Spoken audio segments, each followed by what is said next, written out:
Montpellier, où l'université Paul Valéry est toujours bloquée.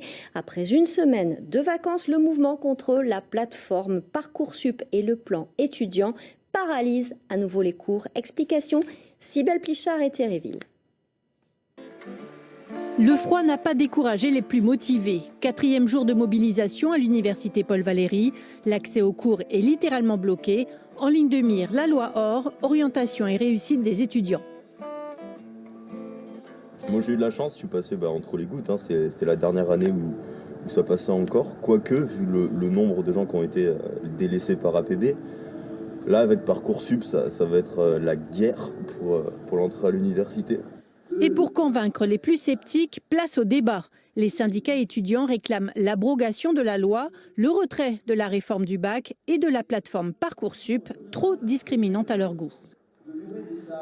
Les gens sont évalués sur leurs pratiques culturelles en dehors de l'école et également sur leur dossier scolaire. Et puis avec la réforme du bac, ça fait qu'un bac qui sera passé dans un quartier populaire ne sera pas le même bac que dans un bac dans un lycée de centre-ville.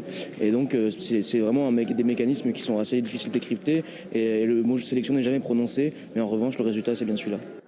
Pour la présidence de l'université, le manque de place dans une douzaine de filières contraint de toute façon à la sélection. L'esprit de la réforme, c'est de faire du qualitatif et en particulier de ne pas reposer uniquement sur les notes du baccalauréat, mais sur la vie sociale, l'engagement social, sur la motivation des étudiants. Et ça, ce sont des choses sur lesquelles tout le monde peut se retrouver, pas nécessairement avec de la discrimination sociale telle que la craignent les étudiants. Réforme ambitieuse ou premier pas vers un système à l'anglo-saxonne, chacun a pu exprimer son point de vue. L'accès aux amphis reste en tout cas bloqué jusqu'à vendredi.